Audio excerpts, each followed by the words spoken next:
Audio recording. Hi everyone! Before we get into anything serious, I just wanted to apologize because yes, I haven't put up a video in so long. I've been caught up with so much work and I constantly fail to detoxify myself from the procrastination that lurks inside me. Plus the fact that midterms is literally currently happening right now also didn't help as well. But hey, I'm here, I'm in front of you on your screens hopefully, and this video is going to be a little bit different compared to the previous videos.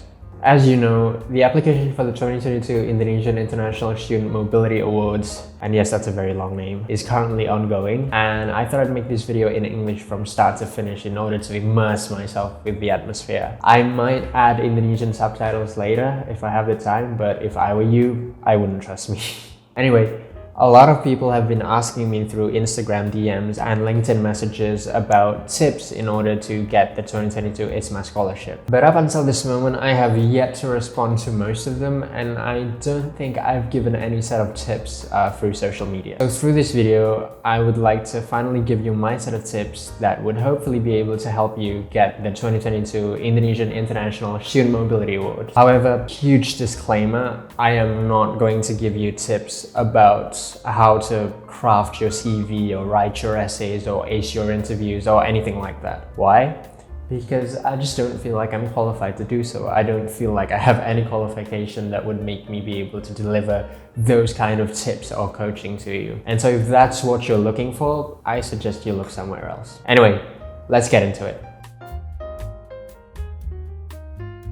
Now, this first tip might sound obvious, but I feel like a lot of people aren't taking it as seriously as they should. You really need to have a strong motivation that is wrapped in a compelling packaging. Because of what a lot of people saw through social media, such as awardees in Europe country hopping, or perhaps awardees in the US enjoying New York and California, it's easy for the applicants this year to lose sight of the real deal. I'm not going to give you the details, but in my opinion, in order to have a strong motivation, you need to have two fundamental motivations. The first one is internal motivation, which is basically your personal reason in applying for the scholarship. For example, you want to develop yourself, develop your skills, become a better person, things like that. And the second one is the external motivation, which is basically other external factors that might push you to get this scholarship. For example, once you come back from your study abroad and you've graduated and things like that, you have a dream to create a startup that would benefit a lot of people, things like that.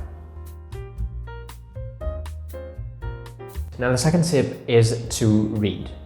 Like seriously, read. You have no idea how many times I've received technical questions that have already been answered by the IISMA organizing committee. And I can't help but think that this is because people refuse to read and research before actually resorting to asking the committee or perhaps an IISMA alumnus. In fact, in the program's website, there's already a dedicated FAQ page that basically answers everything there is to know about the program. During the development of the website, I know some of my friends who were contacted by the committee to help them craft a comprehensive list of questions and answers for the FAQ page. Now, these people, they lost a lot of sleep in doing so, and I'm pretty sure they would just really hope that you guys could read the FAQ first and really just study it a lot before you ask questions to anyone. So my suggestion to you is to please read the FAQ page thoroughly. And throughout this application process, there will be a lot of rumors and speculations circulating around social media and other platforms. Now, in order to differentiate which ones are the facts and which ones are just rumors, you need to be able to actually read and research. So this is really important, and I cannot stress this enough.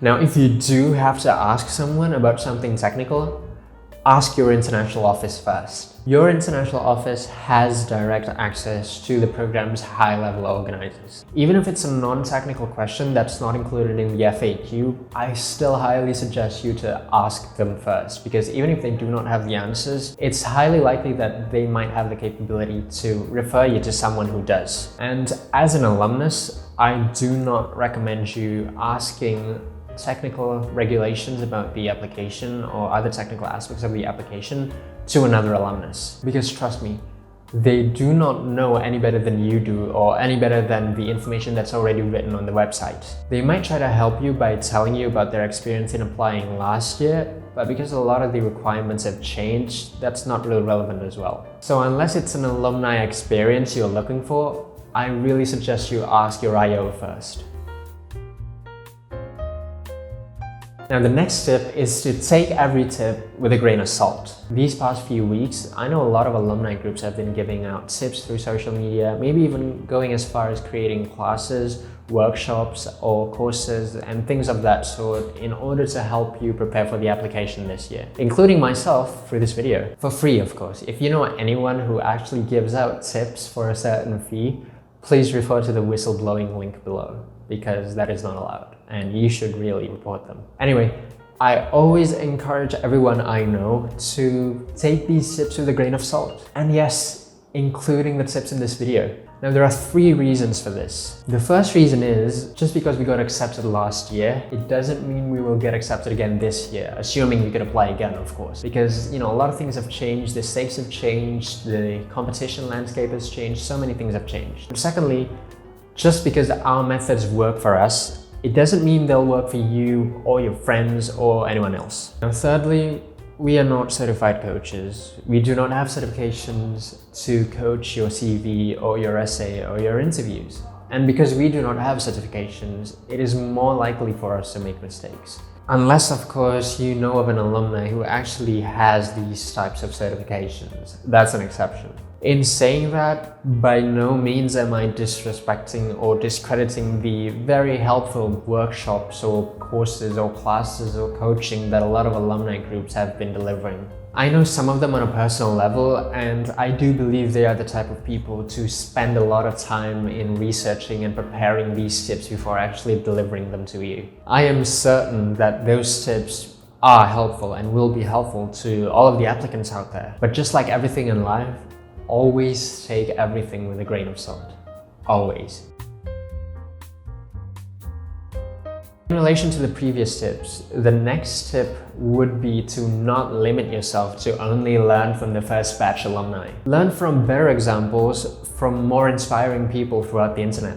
You see, the IISMA scholarship is actually pretty cool, don't get me wrong. But because it's only been around for a year or so and it's a semester abroad program instead of a full degree scholarship, there are perhaps a lot of scholarships out there that are, harder to get into, and some might even consider to be more prestigious. For example, the LPDP Master Scholarship or other scholarships that offer full degree programs. These scholarships give you more financial support for a longer period of time, and so competition is more fierce and the selection is more rigorous. You can find many examples of awardees from these scholarships breaking down their essays and interviews on YouTube, and I highly suggest you take a look at those. You can also learn from people who got accepted to top-tier universities around the world. In order to get accepted into these top universities, you need to be able to write one hell of an essay or a motivation letter or whatever it may be, and you need to be able to pull off the interview of your life. The standards are very, very high, and the people who got accepted to these universities will definitely be able to give you fire tips. Learn from them.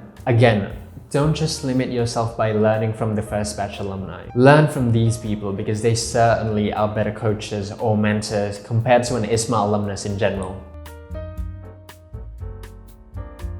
Now, this is probably the most important tip of all. That is to be original and believe in yourself. A lot of the applicants that I know are too fixated on following a certain alumnus's path that they sort of become disconnected to their own selves. They try so hard to become their mentors that they start to lose their sense of originality. In my opinion, it's always crucial for us to be able to present our true selves in an original story that is uniquely ours. Put your heart into your essays and your interviews. Tell them the truth about yourself and what makes you different compared to other applicants. Tell your own story. Don't try to tell someone else's. And also, don't forget to believe in yourself.